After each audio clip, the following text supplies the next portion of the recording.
Dans toute parole qui écrit, l'on joue nous qui plus belle, qui s'y mêle dans la nature, belle change oiseau dans le ciel, qui fait la rose tomber sous tous ceux qui fleurit, qui fortifie dans nous à promesses qui sont si côté bon Dieu, les nous l'idée verset chaque moment dans tu pirouette nous. La Bible va grandir, abonnés qui peuvent j'en finir, que Jésus monte là les préparer. Pratiquer parole sous tes seins, on va errer pour l'éternité. Voyez la joie et la félicité. Attendez, est-ce qu'on dit, on a nos fins limites, nous parlons crabe pour nous danser avec des bananes, des gros amis bien sur la tête, on débat nos pour free, on nous danser avec nous, on nous aller. L'âne qui de l'eau dans les yeux, nous, elle nous attristé, elle pas notre travail, ni la Bible, ni la Bible, ni la Bible. L'âne qui de l'eau dans les yeux, elle a humilié nous, elle a abandonné nous, elle tout le monde l'a gué nous, ni la Bible, ni la Bible, ni la Bible. Worldly, it's two words, right? Two words. Worldly lust. Okay? Le désir du monde. Okay? The desire of the world. Désir monde. Worldly lust. C'est avec et la grâce de Dieu, c'est nous, on n'a dit non avec bagaille qui parle de Dieu. On dit non avec désir du monde. Say no to the desires of the world, to the pleasures of the world. Give me one thing that is a pleasure of the world. Give me one thing. Pleasure of the world. Give me one thing. Swearing. That's right. Swearing is one. Let me give you $1 because you're the only one talking to me. So nobody's talking yet. So what I'm saying, so la grâce de Dieu, c'est nous pour être capable de dire non à bagage ça. Dis non. Avec des bagages ça, ils ont tendance pour venir la caille nous. Ils ont tendance pour entrer dans la vie nous. Mais dans la porte, vous dites non. Vous dites non. No. I have no room for you. Plaisir du monde, I have no room for you. Plaisir de la chair, I have no room for you. The lust of the flesh, I have no room for you. Lying, I have no room for you. Swearing, I have no room for you. Hating people, I have no room for you. C'est ça la grâce de Dieu. Now, if you have questions, you can ask questions now. I don't want to be the only one doing the talking. If you feel like you got some question, feel free to ask it. Okay? So, nous parlons de Dieu qu'on est là. Ok, les différents types de grâce. Different types of grace. Ok, premier, ça va étudier, c'est ça, relais forgiving grace. La grâce qui pardonne. Forgiving grace. Forgiving grace. Nous connaissons que nous tous qui là, all of us, we have done wrong. How many of you who have never done anything wrong? Anybody here? So all of us, okay, one time or the other, we have done something wrong. We may have talked about somebody. We may have lied to somebody. Okay? We may have gossip about somebody. Do something wrong. Okay? All of us. Let's go for bagay ki mal. Whenever somebody does something wrong, what does it deserve? Qui ça moun sa mérité? Tell me, God. L'homme font bagay qui mal. Qui ça moun sa mérité? What does that person deserve? No, not death. Don't say death. It's so easy. So you mean to tell me if you hate somebody, you deserve to die? No. A punishment. Yeah, punishment. Yeah, let me give you a dollar. Anybody who give me an answer got a dollar. She got a dollar too. I was thinking that. You should have said it. You should have said it. Okay. When somebody do something wrong, okay, that person deserves to be punished. Punished. Okay? All of us. The Bible, read Romans 3 verse 23. Romans 3 verse 23. Everybody, read it in your Bible. I don't want only one person to read.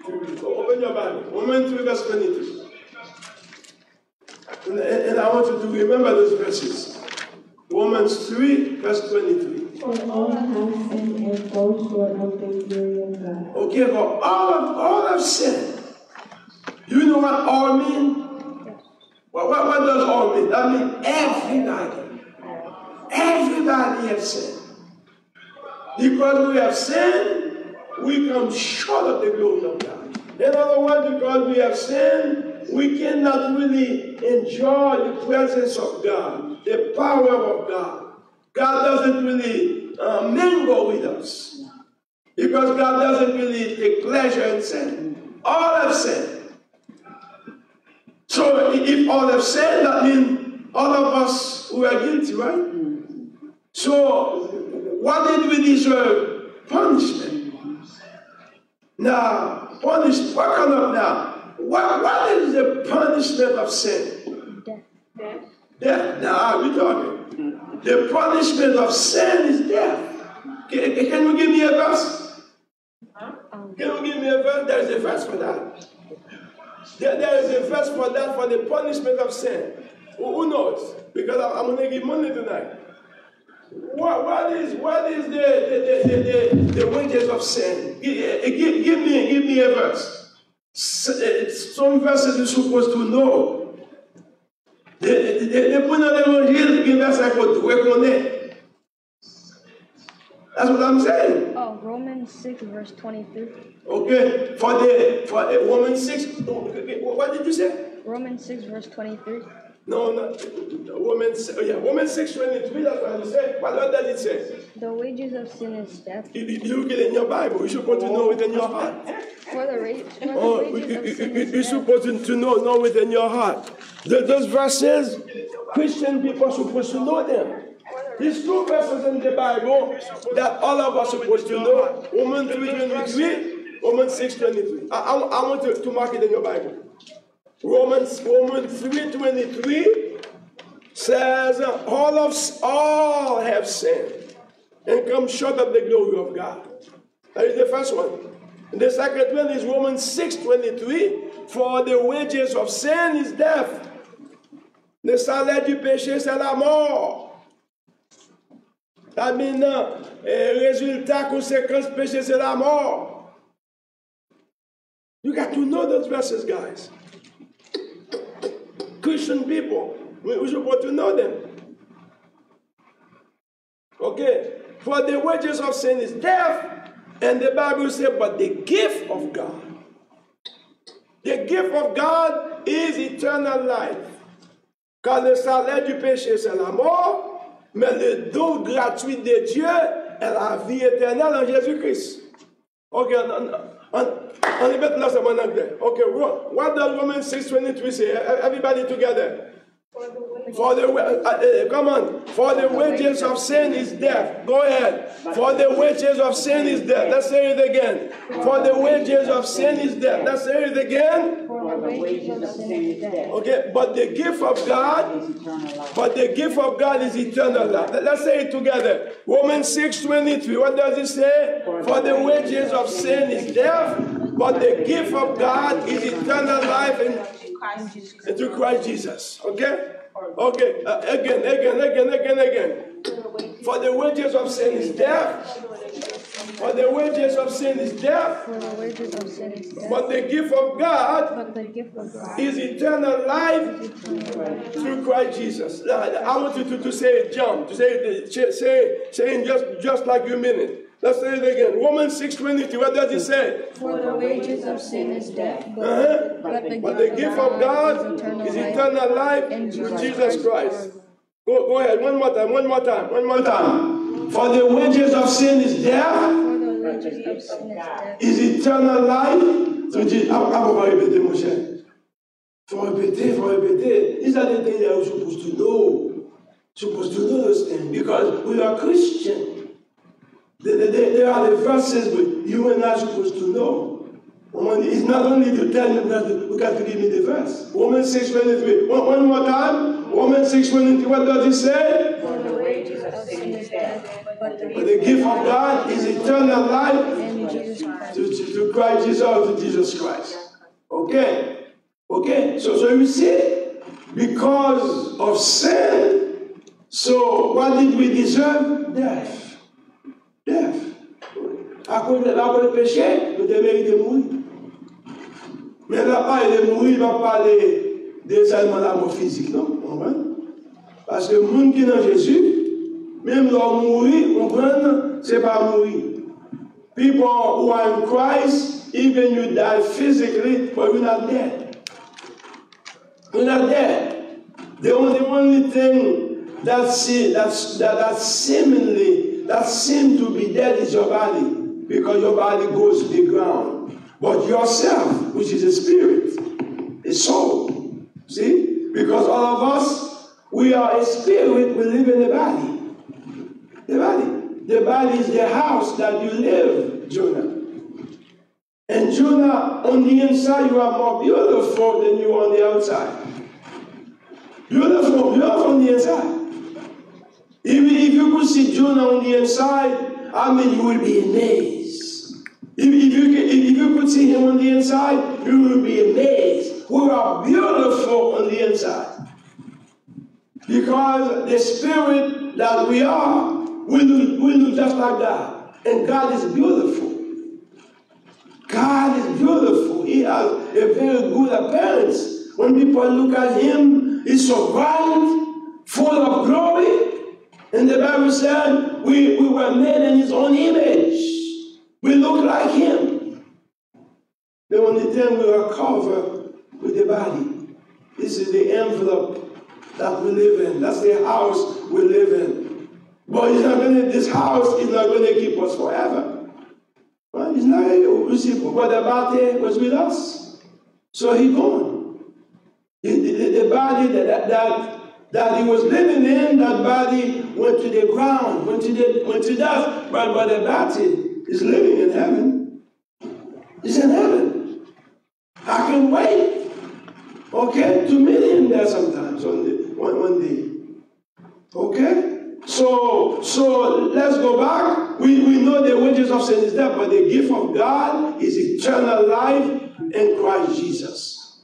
Okay? So don't forget, the first type of grace we're talking about tonight is the forgiving grace. Grace that forgives. La grâce qui pardonne. La grâce pardonnée. I'm content. I'm so glad that there is a grace that forgives me. If it wasn't for that, I don't know where I would be today. Because I had a lot of sin. I did a lot of things wrong. A lot. But God's grace, forgive me.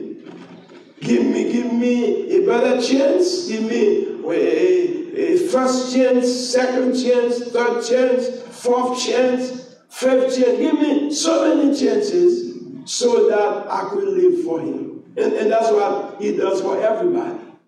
Okay, let's read another verse. Okay, forgiveness. Grace that forgives. Let's read 1 John chapter 1, 1 John chapter 1, verse 8 and 9. 1 John chapter 1, verse 8 and 9.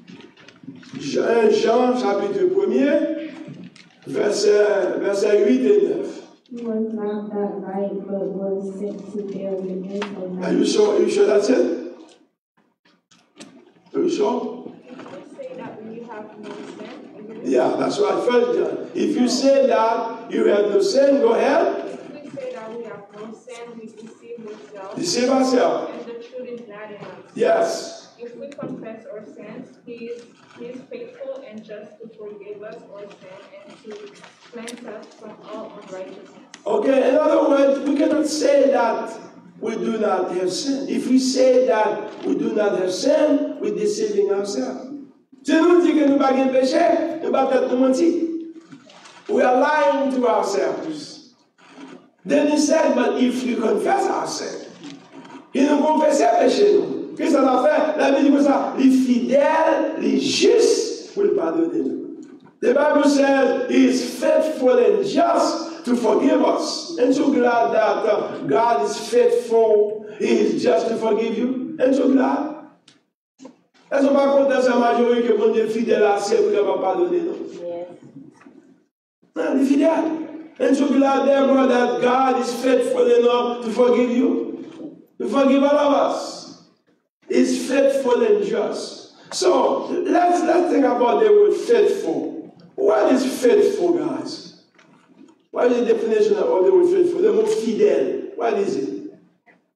Can somebody tell me what is? How you can define the word faithful? What is that? Always keeping your promise.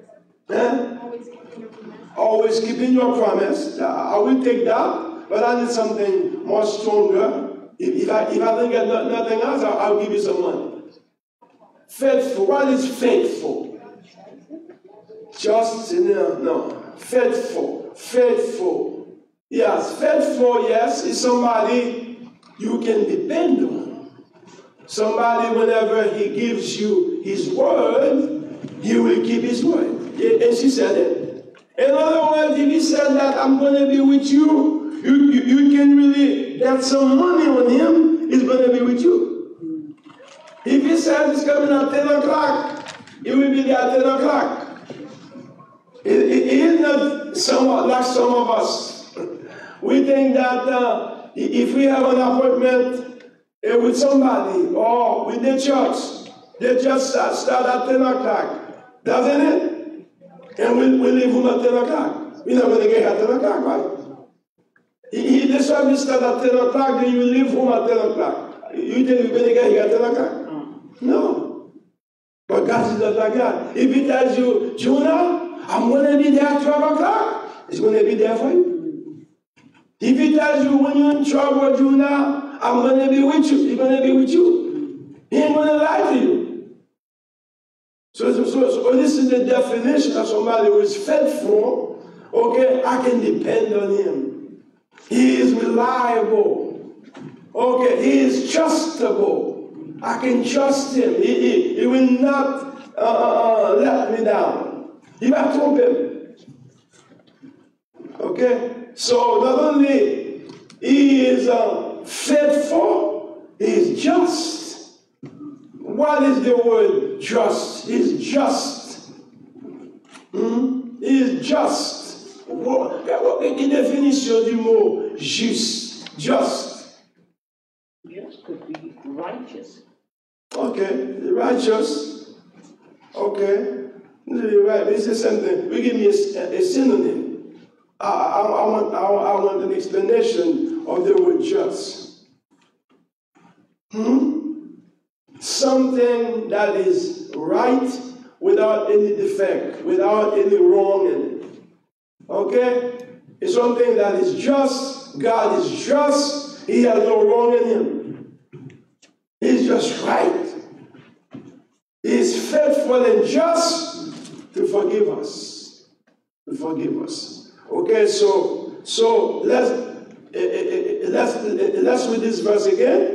Okay, 1 John 1, verse 9 and 10.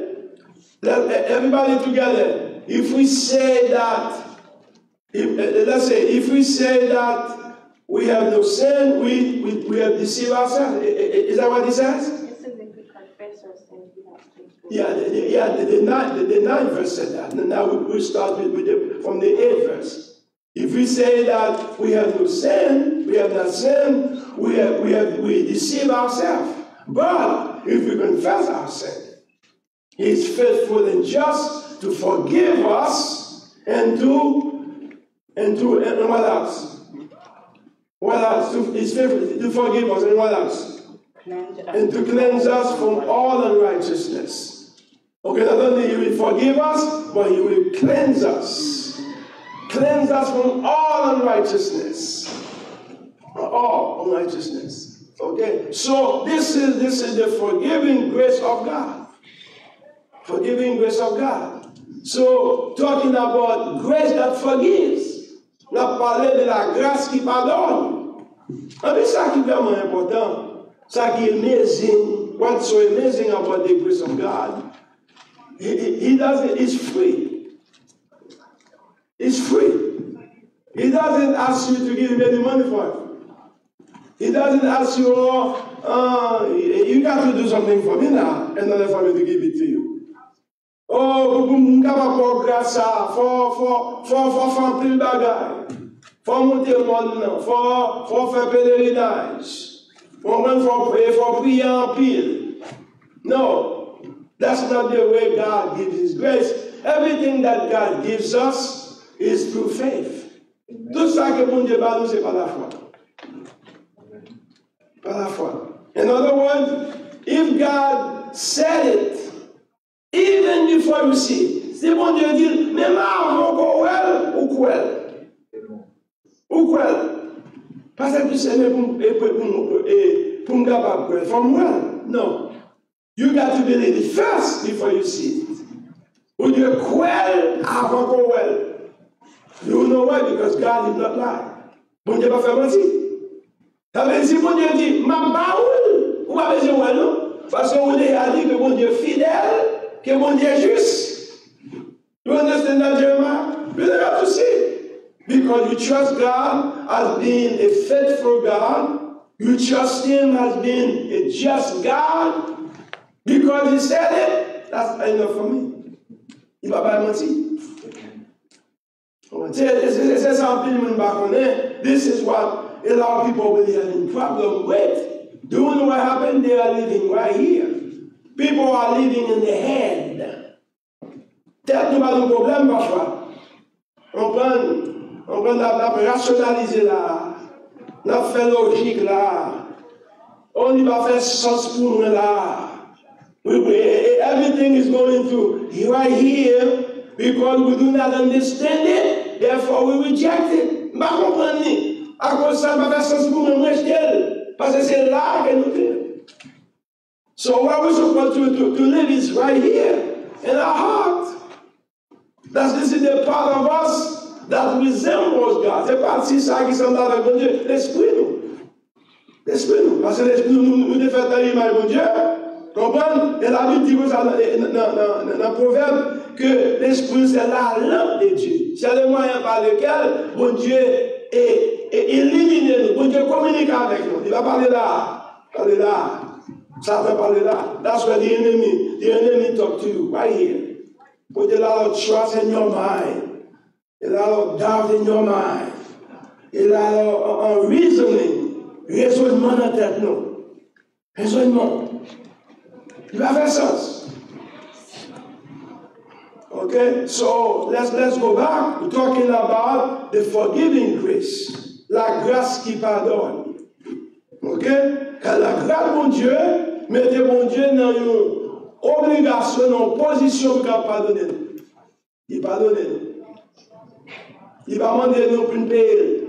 Il va demander nous pour faire sacrifice. Il seulement pardonner nous. He doesn't ask us to pay Him. He doesn't ask us to make any sacrifice. He just forgive us.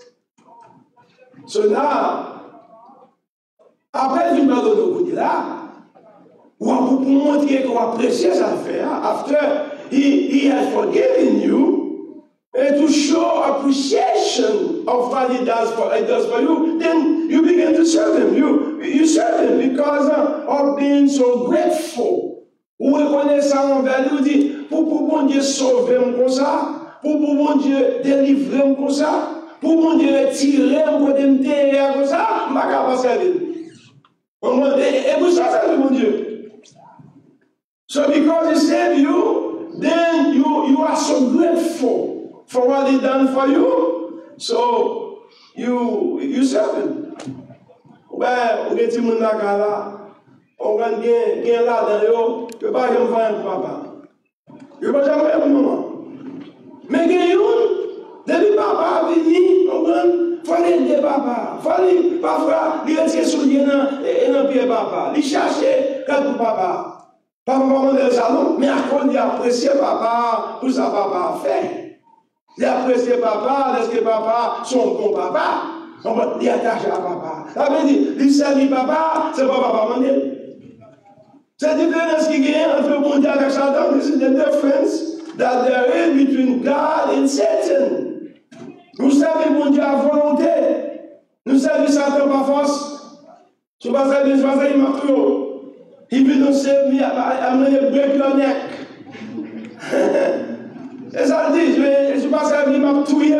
Il met de pression sur. Alors que bon Dieu, vous servez-lui de bon gré. Vous servez-lui à cause ou reconnaissant. Vous servez-lui pour ça qu'elle fait pour vous. Ça ne va pas forcer vous servir. Ça, c'est un bon service. This is a good service. Forgiving grace. Ok. On va essayer de l'adresser encore. Ok. On nous continue. You have a question? You have any questions, just let me know. Okay? The second type of grace is acceptance grace. La grâce de l'acceptation. Et la grâce de l'acceptation. On dit, mais est-ce que ça fait sens? Oui, ça fait sens. Pourquoi on est dans le monde aujourd'hui? We're living in a world today where some people are not accepted. Dans le monde aujourd'hui, il y a des gens qui ne acceptent pas le monde ça à cause des couleurs pour eux, à cause de qui pays ils sorti, à cause des degrés d'éducation, ils ne peuvent pas accepter. Et quand on va rentrer, il y a certain place, you cannot go there. Because you don't belong to their class. Il y a différents niveaux de classe. On va dire, on va dans une classe, on va une classe basse là, on va une classe pauvre là, on va une classe moyenne là. Après ça, on va la haute classe, on va la bourgeoisie. On va, ça veut dire, si on va un gars qui fait l'argent, on prend un avocat, on prend un docteur, on ne peut pas accepter la classe. We're not accepted in the upper class. We're not. Some of them are not even accepted in the middle class because we don't make enough money. The money that the middle class make. Après ça, on basse classe. I know a guy, he was born out of a mixed family. Maman lui était noir, papa le blanc. Okay? His mom was a black a woman, and his dad was a white man. So he was mixed. He was neither black, neither white. C'est Grimaud. Ça veut dire qu'il n'est pas ni blanc, il n'est pas ni noir. Les bons couleurs, et comment ils sont encore? Ils sont mis là. Bon, ils sont mis là. Now dit, nous ne sommes pas noirs. We don't belong to us. Now dit, nous ne sommes pas noirs. We are not black. So they have a hard time of accepting him because he's not black. Les other dit, non, pas blanc. We're not white. So where does he belong? Ça veut dire, il est accepté. But thank God, the grace of God accepts us. Acceptez-nous. Acceptez-nous comme qui ça? Comme petit. Acceptez-nous dans la famille. Yes, he accepts us in his family. Regardez dans Jean 1, verset 12. John 1, verset 12. La grâce de Dieu nous accepte. Il va nous acceptation dans la famille. He gave us acceptance in his family. Whoever reads it, finally read it from me, please. Mais à tous ceux qui l'ont reçu, à ceux qui croient en son nom, il a donné le pouvoir de devenir enfants de Dieu. Enfants de Dieu. Okay. And this is the key verse. Okay? All of those who receive him, tout le monde qui recevoir lui, tout le monde qui croit dans lui, all of you who have received him and believe in him, what does he do? He gives us right. He gives us power to become children of God. Il va nous droit pour nous devenir petits bonheurs. Parce que tout c'est dans Haïti fait. C'est dans des hommes fait. On va toujours après les monde. Et après les gens avec, après les gens qui ne parlent pas. Oui. Bon, il a cette mal de regard. Il va faire différence comment les hommes il va faire différence comment le dévaloriser. Il a cette mal de regard. That's the matter with God. He accepts you the way you are. As a matter of fact, when you come to him, you are no longer a servant, you are his child. En effet, lorsque vous venez, vous restez avec lui, vous êtes petit. He called you his child, he called you son, he called you daughter. Amen. Vous connaissez aux États-Unis, ils ont vraiment apprécié Timoun. Timoun, ils ont apprécié en Haïti, oui. Mais Timoun, si tu l'as plevé, Timoun pas monter sous l'amour. Timoun pas rentrer dans la chambre de l'amour. Timoun pas garder dans le monde dans les yeux.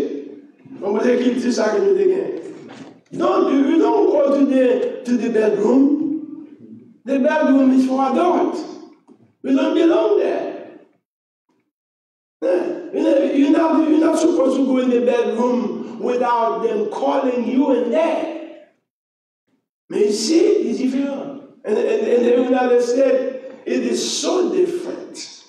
Whenever the child is scared, let him not peur. Il va faire connaître les mamans en la chambre, quoi en la chambre. Il y avait des permissions. We don't need permission, to go into his presence. But you know why? Because he's daddy. C'est papa. C'est papa. Il avait dit, il accepte nous, il avait des permissions pour nous apprécier et ça gagne pour nous. On a un privilège qui gagne. Lorsque vous acceptez dans la famille, il va accepter comme vous restez avec, il va accepter comme vous étranger, il accepte comme petit. On regarde dans Romains chapitre 8. Romains chapitre 8, verset 15-16. Romans chapter 15, you sleeping then? No, you tired. Romans chapter 8, 15 and 16. Romans chapter 8, 15 and 16. Romains 8, verset 15 à 16. For you did not receive the spirit of bending against the fear, but you received the spirit of adoption by whom we cry out, Abba, Father. The Spirit himself bears witness with our spirit that we are children of God. Okay, this is beautiful. Okay? In other words, all of you who are led by the Spirit, you are children of God. Nous tous là, on qui guidés par l'Esprit, nous sommes petits, mon Dieu. Ça c'est la première bénédiction. It's the first blessing. You led by the Holy Spirit. I mean, the Holy Spirit is your guide. Okay? Et vous qui sauvez, oui? Enfin, vous êtes petits, mon Dieu. Ok? Après ça, il dit que ça, tous ces petits, mon Dieu, tous ces petits, mon Dieu, tous ces petits, mon Dieu, il dit, écoutez, vous êtes héritier, quoi ça, pourquoi il veut se dire? Ok? Il est envoyé, c'est ça, we are heir. Dans 17 là. Ok. Le 17 là, tu vois, allez, le 17 tout. Or, si nous sommes enfants, nous sommes aussi héritiers.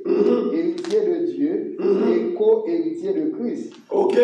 Si toutefois nous souffrons avec lui afin d'être glorifiés avec lui. Ou la bénédiction, comprenez? Ça veut dire, bon Dieu parle le reste avec. He doesn't call you a maid. He doesn't call you a servant. He call you a child. He call you his daughter. He call you his son. Then in verse 16 said the Holy Spirit keep reminding you. Et l'Esprit bon Dieu continue à rappeler que c'est petit bon Dieu. Ou pas douter ou comme c'est petit bon Dieu ou comme sauver. Am I really a child of God? Am I really saved? The enemy can really make you doubt your salvation. Ennemi, il est capable de faire douter pour sauver. Et oui, that's what Bible dit. The Holy Spirit on the inside of you keep reminding you. Comment continuer à rappeler, il faut reconnaître que vous êtes petit bon Dieu. On dit ensemble, moi c'est petit bon Dieu. On dit ensemble, moi c'est petit bon Dieu. Moi n'est pas esclave Satan. Moi n'est pas esclave péché. Moi c'est petit bon Dieu. I'm a child of God. I'm a child of God. I am not a slave of sin. I'm not a slave of Satan. I am a child of God. Pourquoi ça? Mais là, Satan parle dans tête tout fort, ça tout pas rien. Et pour répéter par ça, on a dit que quelques manières, ou la parole ça qui est dans le livre là, let me tell you, learn that. I want you to learn that, guys.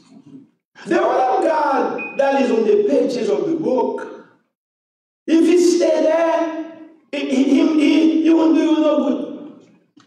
Parole ça qui est écrit dans la page livre ça. Si c'est là, ça m'a été, on prend du paris citoyen. He won't do you no good. In the pages of the book, you got to take it from the page of the book, put it in your mouth. Put it in your heart. C'est là, prendre nos pages livre là, ou mettez-le dans le bouchon, ou mettez-le dans le cœur. C'est là que la travail. As long as it says there, it won't do you no good. On quand même brûler, même journée. Yeah, you can burn it. You can just retirer dans la page livre là, qu'on est là, ou mettez-le dans le bouchon, ou mettez-le dans le cœur, c'est là que la travail. Bon Dieu, si vous voulez faire, Raphaël, bon Dieu, c'est si vous voulez faire. Non, non, bon, Dieu va travailler comme ça. God doesn't work. Et oui, dans ça, on a marché de défaire en défaire, parce qu'on connaît comment on travaille. They are working from defeat to defeat because they do not know how the kingdom of God works. Et oui, des trucs de la nation, bon Dieu. Bon Dieu, si vous voulez faire, Raphaël, si vous voulez faire, Raphaël, bon Dieu. Alors que bon Dieu n'a pas tout ça qu'il a besoin, c'est seulement bon, quelques principes, comment on peut appliquer, comment on peut vraiment recevoir ça là où des bonnes victoires déjà. Ça veut dire, par exemple, parce que vous entendez ça, est-ce que nous ne pouvons pas croire que bon Dieu va nous pouvoir avec autorité? Est-ce que bon Dieu va dire ça? Christ dit ça. Il dit, all power and authority has been given to me. Après ça, il dit, allez. Non, allez avec lui. Il va autorité, il va puissance. Vous faites tout ça qu'on peut faire. Non, Jésus. Il y a où ça m'arrêter, ou une autorité, ou une puissance, on va exercer. C'est comme si vous comprenez police dehors. You have a police out there. The police had a gun. Okay? Police là, ils vont le refaire. Okay? Police là, a un uniforme. Okay? Police là, a un bâton. I want you to follow me now. Okay? The police has a gun. Police are going over there. Police là, a un uniform. The police has a uniform. The police has a stick, has a baton. The police have everything that it needs. Après ça, il a dit que mon voilà. Ça ne va pas aller, il a été volé, on va dire qu'il a été volé, mais il est en prison. Parce qu'il y a tout ça qu'il a besoin pour faire le travail. Après la police là, la police là, il dit, gouverneur Maryland, m'kele volé, m'kele, venez d'elle. Vous pensez que le gouverneur venu? No, he will come. So the governor is not going to come because he already gave the police authority. He already gave him all the power. He gave him a gun. He gave him a uniform. He gave him everything that he needs to do the job. Et ça nous fait bon Dieu. Bon Dieu va nous autoriser sur Satan. D'après le bon Dieu pour chasser, il va venir. He's not going to come down to cast him out for you. No. You cast it, you're casting yourself in the name of Jesus. C'est vous-même qui vous chassez. You're the one who got to do that because you have everything that you need, amen, to do the job. Okay, so let's go back to grace, the acceptance grace, grace that accepts. Ok? Premièrement, il dit, non seulement c'est petit bon Dieu, après ça, cet esprit a lui rappelé où c'est petit bon Dieu, ça est verset 16. Ok? The Holy Spirit reminds us that we are a child of God. Et verset 17, verset 17 là, il dit comme ça, mais si nous c'est petit, il va suffire. If we are children, it is not enough, but we are heirs. Il dit, nous sommes héritiers et nous sommes co-héritier de Christ. Nous ne pouvons pas ça. Non, nous sommes petit, même c'est héritier. Après ça, nous sommes co-héritier avec Christ. Vous connaissez qui sont héritiers, tout ça va pas gagner, c'est pour lui. Whatever the Father had is his. How many know that God has everything? Vous avez tout bagage. À comme son petit, moi c'est héritier, moi c'est co-héritier, rien de tout. I have it too. Non, par rapport à l'enfant prodigue, on le son qui est en plus de par rapport à l'enfant prodigue. The parable of the prodigal son, there is a lesson that a lot of people have missed. Vous songez, ça qui jeune l'aller, il dépensait à voir que tu gagné dans bamboche, dans plaisir. Après ça, papa pardonne lui, papa qui sont type de Dieu, un Dieu qui pardonne. Mais la grand frère, où papa a fait fête pour petit là qui était perdu, petit là qui était mort, grand frère jaloux. Ça, c'est son type de monde l'église qui l'église longtemps, mais qui va connaître qui ça et qui appartenait avec eux, il jaloux. On a une réponse. Là, monsieur dit, papa, ou bien petit, toi, your son that left everything that you had, he went out and spent all the money. So when he comes, you celebrate for him. You kill the father's cow. You put your golden robe on him. You do all of that for him. How about me? Papa dit, petit, moi. Tout ça là, c'est pour vous. Is it my son? All that we have in the house is yours. Il n'y a pas jamais pour avantager.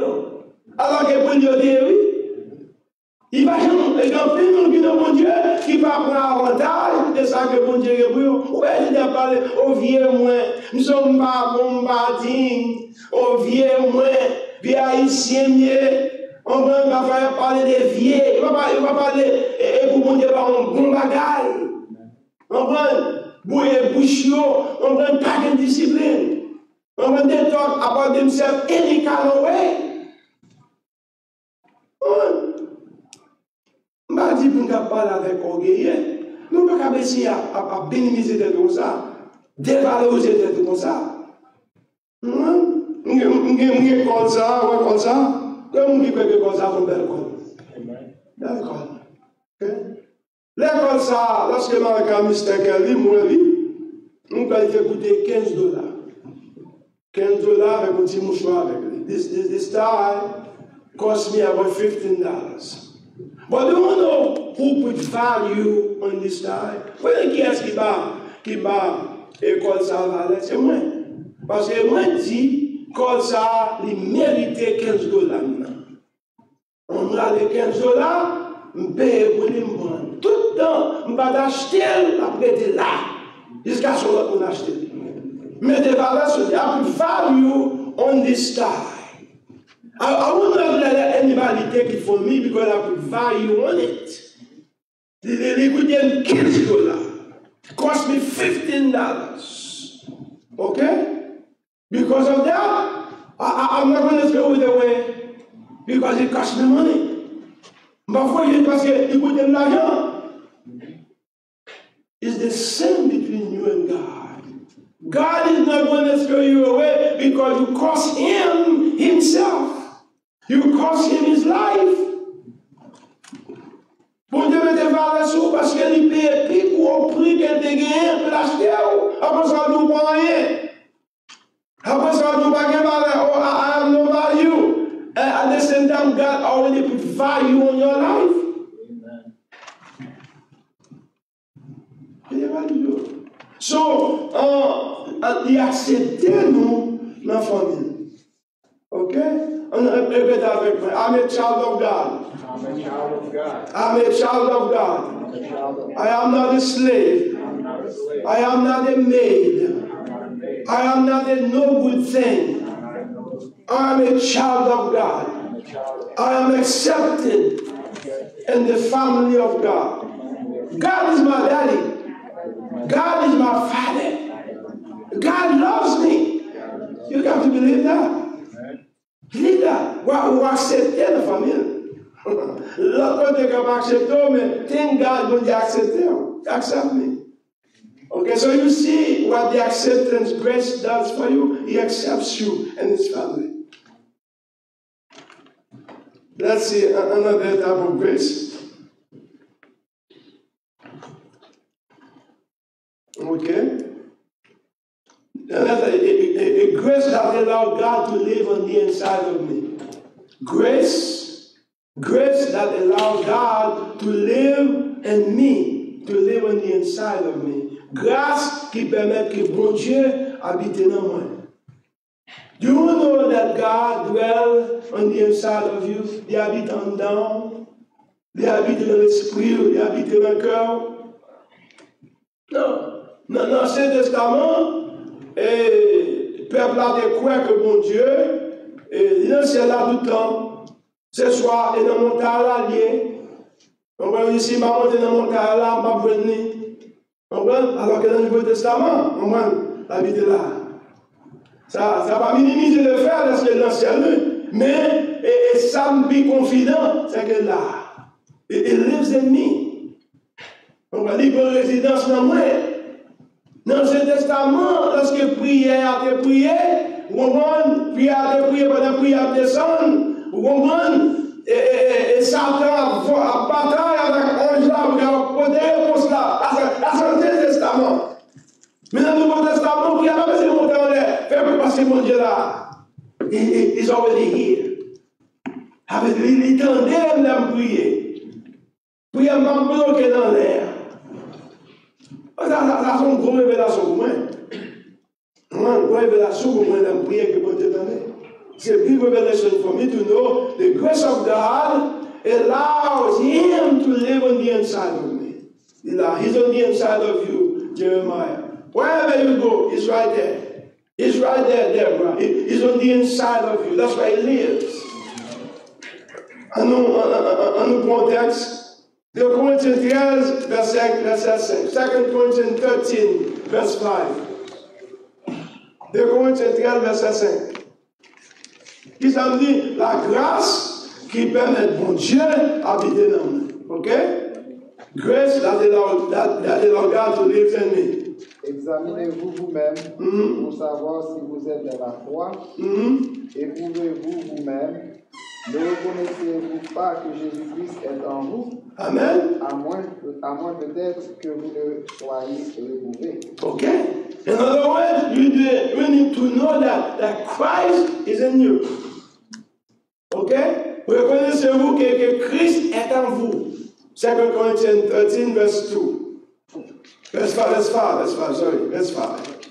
2 Corinthiens 13, verset 5. Vraiment, me clair, c'est connaissez-vous que Christ est en vous? Christ en vous-même. So Christ en vous, you cannot just go anywhere. You cannot really take the place that God lives, take it anywhere. Get involved, get mingled with any other type of habits of sin. You can't do that. Okay? L'habiter dans où? Habiter dans où? Dans ce testament, et dans ce ciel-là, seulement. C'est dans la montagne. Et voyez jusqu'à présent qu'on bataille actuellement entre Israël et avec les Palestiniens. On place une montagne. Parce que pour eux-mêmes, c'est les places par eux. C'est places par eux.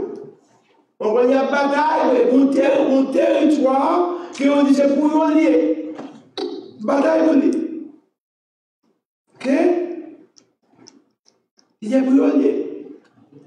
Alors que nous-mêmes qui recevons la révélation, Christ habite dans nous. Christ habite dans moi, Christ habite dans nous. On le texte, ok, Romains 8, verset 10. Romains 8, Romains 8, verset 10. Romains 8, verset 10. And if Christ is in you, the body is dead because of sin, but the spirit is life because of righteousness. Okay? See, if Christ is in you, the body is dead because of sin. Okay? And your spirit is alive because of righteousness. Parce que Christ a vécu en nous, ok? Et quand ça, chair ça, on va mourir à cause des péchés. Ça veut dire, et comme vous privez de, et pour capable essayer, dire là, vous privez de toile, mais vous nous permettez l'Esprit, mon Dieu, à vivre dans vous, à cause de la justice de Dieu qui est dans vous. Mais, clair, c'est que Christ a vécu dans vous. Ça, c'est une grande révélation. Pour capable toujours songer que Christ a vécu dans vous. Et quand le texte, c'est 1 Corinthiens 6, verset 23, on va comme ça, et qui dit que, vous relevez? Yeah. Ok. Qui dit que vous êtes le temple du Saint-Esprit. You are the temple of the Holy Spirit. Le temple, the Holy Spirit dwells in you. Habitez dans vous. Okay? Any question? Okay? And we revisit, let us review. We're talking about grace. The first type of grace was forgiving grace. The second type is the acceptance grace. The third type, a grace that allows Christ to live in me. Ok? Première, c'est la grâce qui pardonne. La seconde, c'est l'acceptation de la grâce qui accepte. Troisièmement, la grâce qui permet à Christ de vivre en moi. Okay? Grace that allows Christ to live in me. Okay? All right? Un dernier texte, Galatians 2, verse 20. Galates 2, verset 20. Galates 2, verset 20. Galatians 2, verse 20. C'est un texte que tout le monde le connaît. Et nous prêchons sur lui.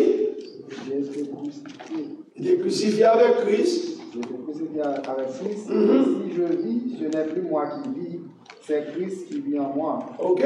Si je vis maintenant dans la chair, je vis dans la foi au Fils de Dieu qui m'a aimé et qui s'est livré lui-même pour moi. C'est Paul qui a parlé là. Paul is talking, said that if I live, nevertheless, not I, but Christ liveth in me.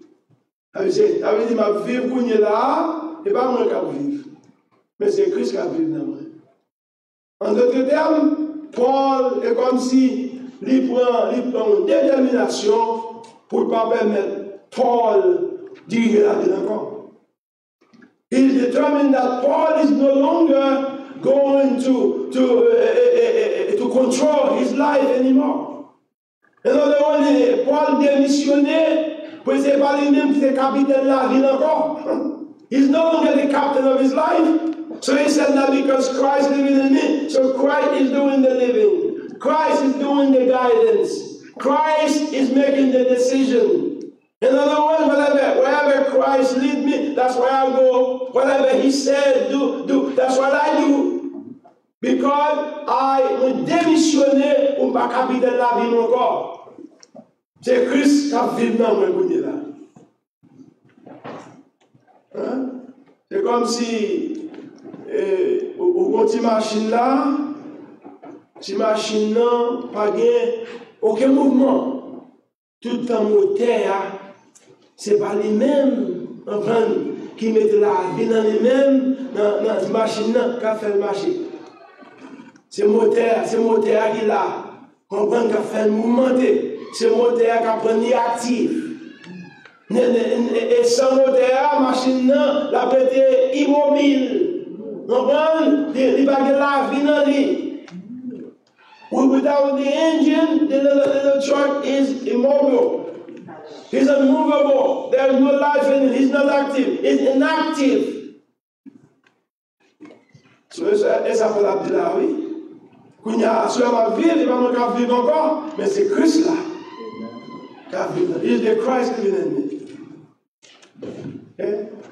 So, any questions so far? Question, comment? Une question, un commentaire, qui ça me dit? Ok. Mais continuez, ok. Ok. Et troisième, et quatrième, non? C'est the enablement of grace.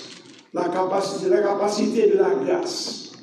Enablement. Ça veut dire, et grâce là, il va aux capacités. Pour capable faire bagaille qu'on pas qu'à faire dans le naturel. Enablement. Enable.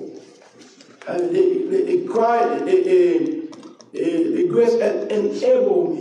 I make me able to do things I won't be able to do in the natural. Il va une capacité pour ne pas faire bagaille qu'on pas qu'à faire dans le naturel. C'est ça empowerment. Or let's say empowerment of it. Grace that empowers me. Empower. Okay? C'est ça Paul dit, Philippiens 4, verset 13. Philippians 4, verse 13. Somebody read it for me. Philippians 4, verset 13.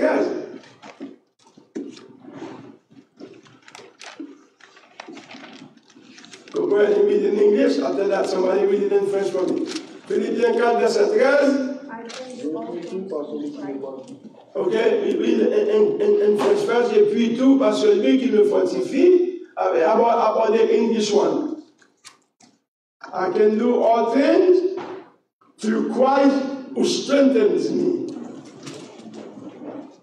Ça veut dire que je suis capable de faire toute bagaille. Toute bagaille. Ce n'est pas avec force par moi, mais c'est par Christ who enable me. Christ who strengthens me. Je peux faire toute bagaille par Christ là, qui me force.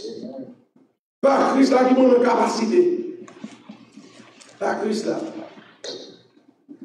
Parce que Christ, et Christ là, et quand vient dans nous, avec nous, vous capable de faire toute bagaille.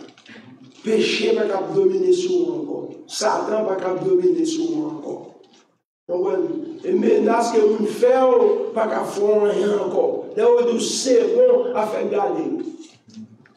Il va pas faire ça, mais faut que Christ là dedans. Faut que Christ là dedans. The Christ must be living in you, so you don't have to fear anything.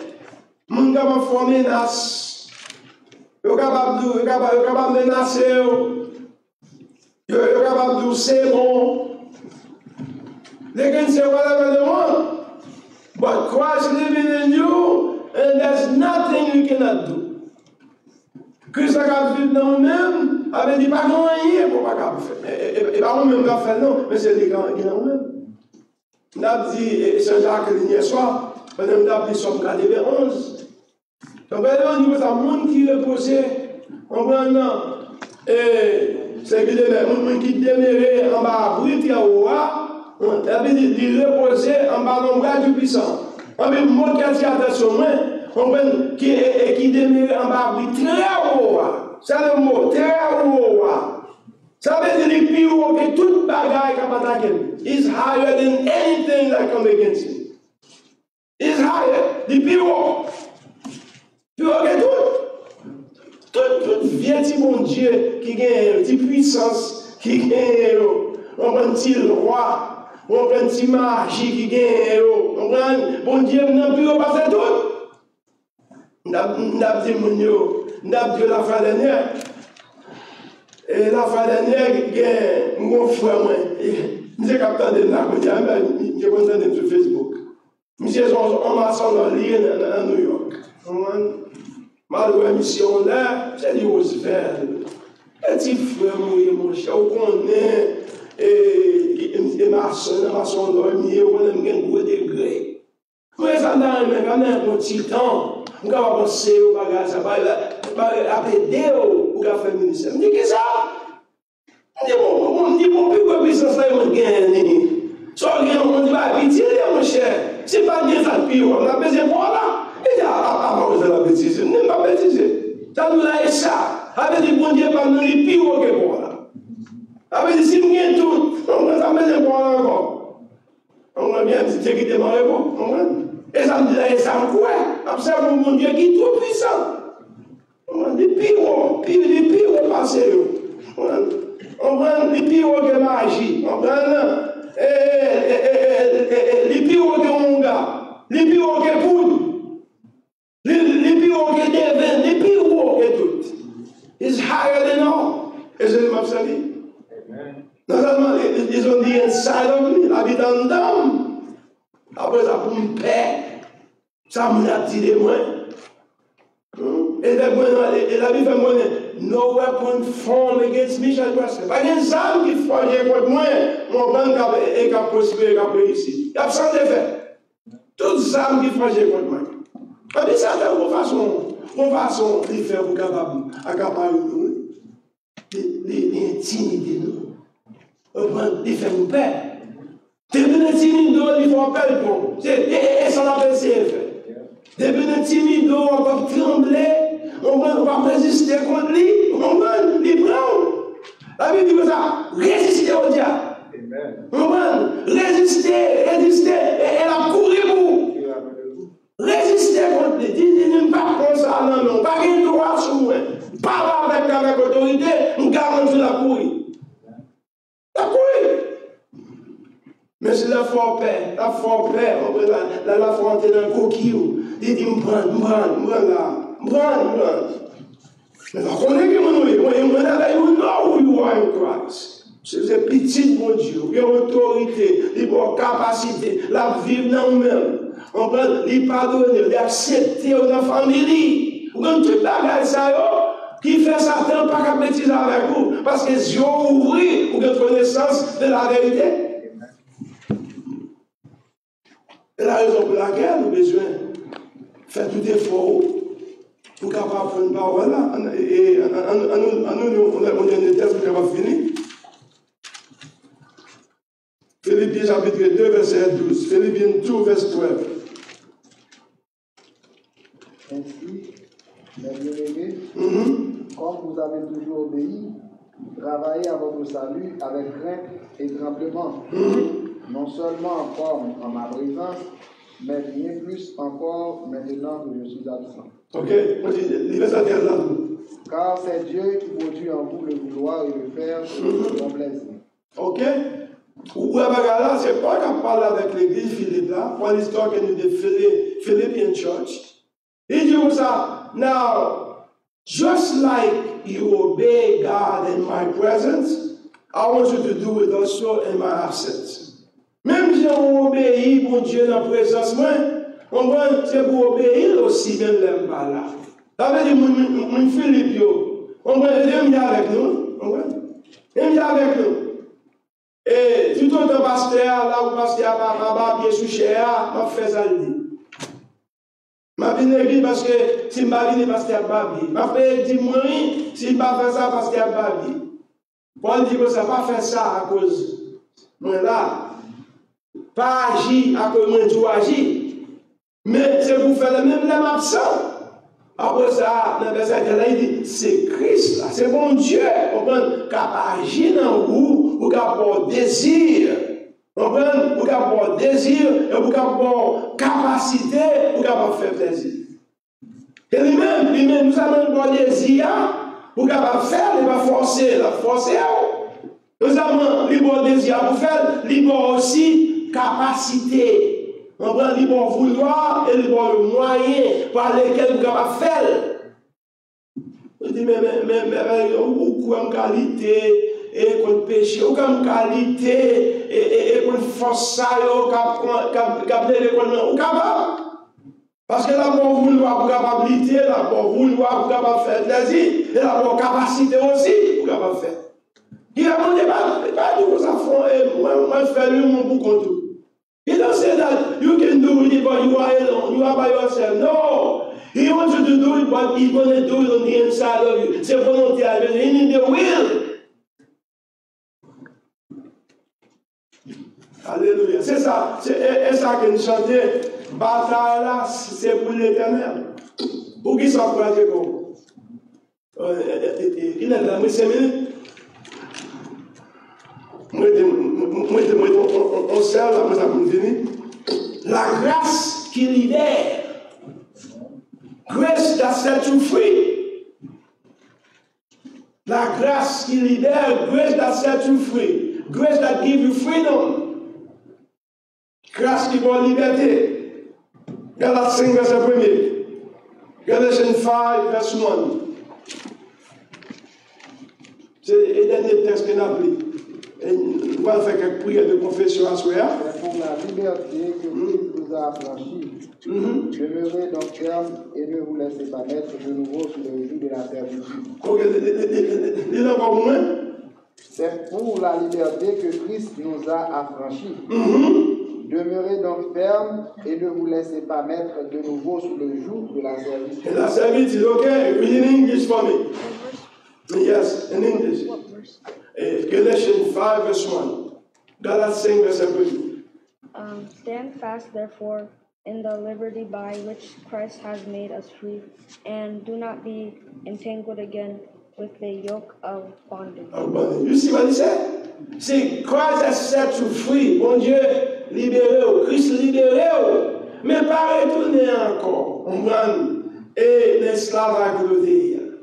Do not entangle again in bondage. Avec bon Dieu, et Christ libéré par grâce. He set you free by His grace. Do not entangle again with the yoke of bondage. Avec pas dans l'esclavage encore. Christ libéré dans le péché, les fruits de péché. Il libéré de l'orgueil, les loin de l'orgueil. Okay? How many know that Christ has set you free? On ne va pas se dire, là, c'est un affaire. On va confesser paroles là. We're going to confess. À ces paroles-là, qui étaient dans la page livre là, il va faire rien pour vous. Mais c'est d'en prendre dans la page livre là, on va confesser lui, et comme s'il a agi. Il y a une action qu'il a fait. Ok, moi c'est petit, mon Dieu. Moi c'est petit, mon Dieu. Pas esclave Satan encore. Pas esclave Satan encore. Bon Dieu libérez-moi. Christ pardonnez-moi. Christ acceptez-moi. Christ moi libre. Moi libre pour me servir. Moi libre pour me servir tête moi. Moi libre pour me servir.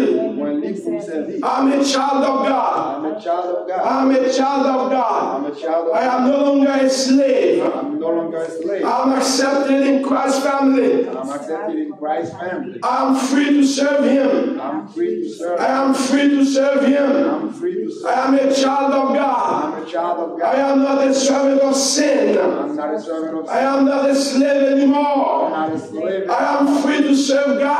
I'm free to serve. I am forgiven. I'm forgiven. All my sins are forgiven. All my sins are forgiven. I am a child of I'm God. a child of I God. am accepted in Christ's family. Accepted in Christ's family. God is my daddy. God is my daddy. Christ lives on the inside of me. Christ is living inside of me. I can do everything I can do everything. by through Christ who lives in me. Dis avec force, c'est de strength. Et vous dites avec conviction. Comprends? I'm a child of God. I'm a child of God. I can do I everything can do everything. through Christ who lives in me. Christ will live. I am no longer a slave. I'm no longer a slave. I am a child of I'm God. a child of God. God is my daddy. God is my daddy. I am accepted I'm accepted. in the family of God. Family of I God. am free to serve Him. I'm free to serve. I am free to serve Him. I'm free to serve. No more sin. No more sin. No more chain. No more shame. I am free to serve Him. I'm free to serve. I am free to praise Him. I'm free to I am free to adore Him. free to adore. I am a child of God. Child of God. And Christ who lives in me Christ will live. is bigger than my enemies.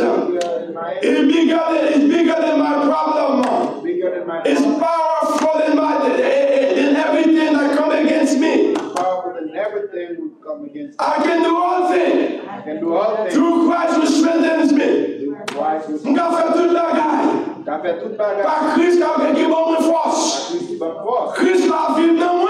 Ça vive dans Je moi. ne pas pour contre moi. Je ne pas pour contre Je ne pas petit mais sans cadeau. Ultime sans garde. Christ là avec moi.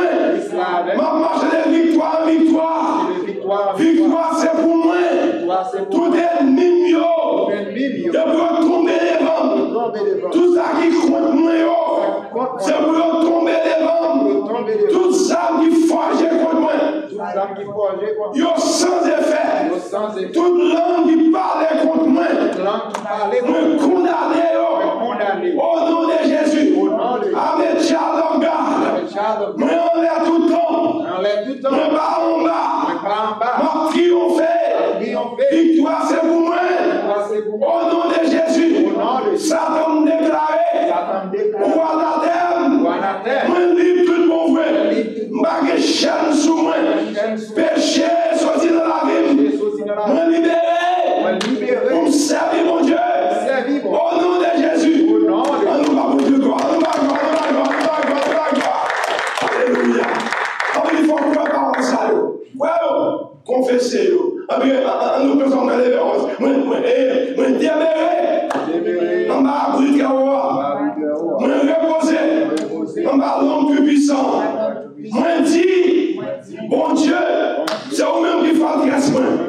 Vous avez protection. C'est dans vous me confier. Vous va quitter un peu dans le palais. Pas que malade a privé. Pas que maladie qui a tombé sur moi. Parce qu'elle fait mon Dieu. Réfugie-moi. Lisez forteresse-moi. Moi habiter. On va abrir Kaoua. Moi reposer. On va faire tout puissant. Moi dit l'Éternel. Vous êtes forteresse-moi. Vous êtes protection. Je ne perds rien. Au nom de Jésus. Moi protéger. Au nom de Jésus. Moi bien garder. Au nom de Jésus. Nous parlons Dieu gloire.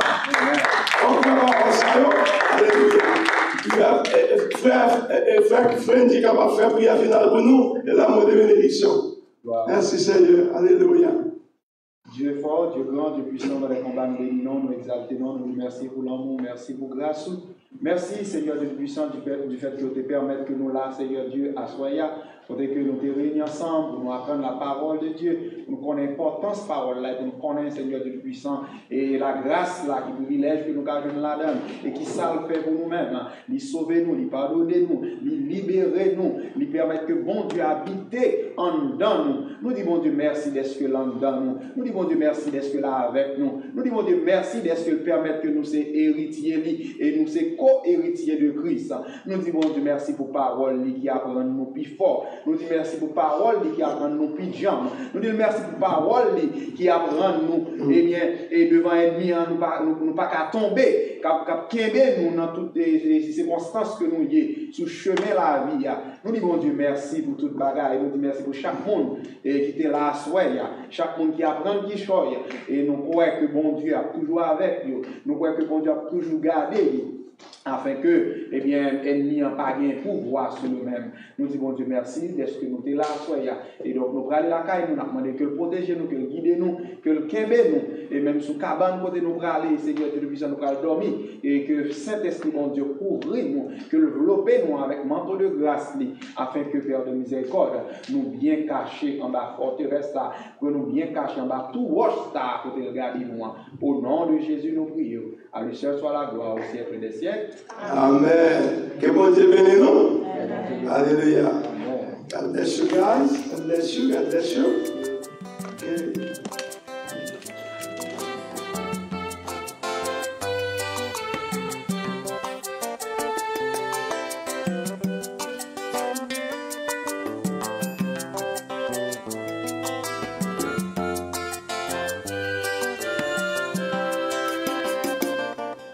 Dans toute parole qui écrit, nous jouons qui plus belle, qui s'y mêle la nature, belle chance oiseau dans le ciel, qui fait la rose tomber sous tout ce qui fleurit, qui fortifie nous à promesses qui sont si côté bon Dieu, les nous liguer versets chaque moment dans tu qui ouais nous.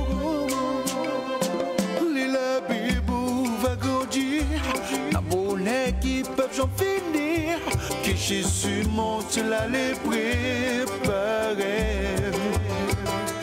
Pratiquer parole sous tes seins, on va errer pour l'éternité. Voyez la joie et la félicité. Attendez, est-ce dit, on a nos fins limite nous? Nous parlons crabe pour nous danser avec des bananes. Puis gros sam qui vient sous la paix. On débat nous pour free. On nous danser avec nous. On nous aller.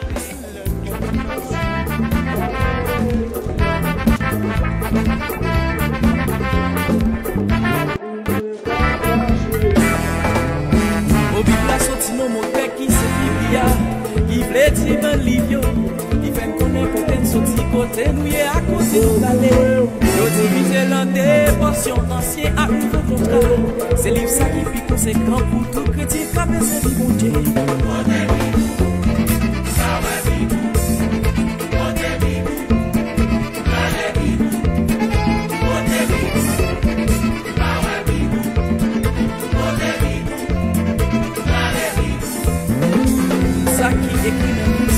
C'est dans l'esprit mon Dieu sorti, l'a servi pour montrer nous qui j'en nous marcher dans le pouvoir mon Dieu.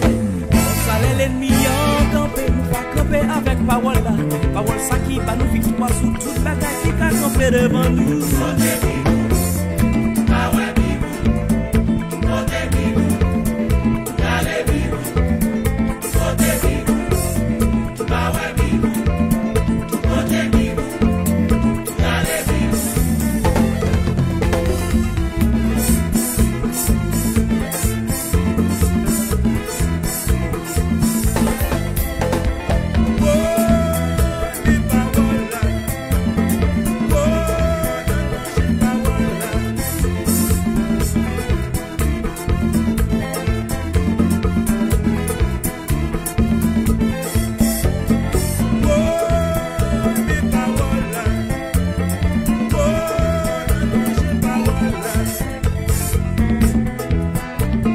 Besoin qu'on ait la paix, bon Dieu gagne pour vous.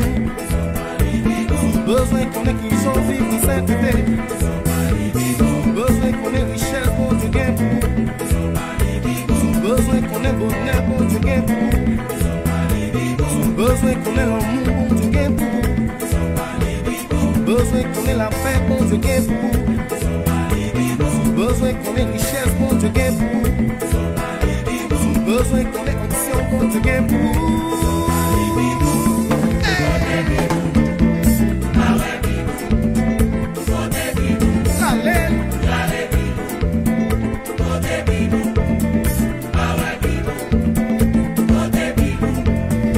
Le preacher, comment? Chaque matin me lever, moi les bibles, moi, vous connaissez promesse, vous avez 15 vies, moi, à l'être public, pour contacter dans la Bible ça. Jacques, Jean, et pour des paroles là, et ou même si papa, pour qui se parle de Bible là, c'est là qui est la joie, c'est là qui est la victoire, et puis cette révélation. Yeah, yeah.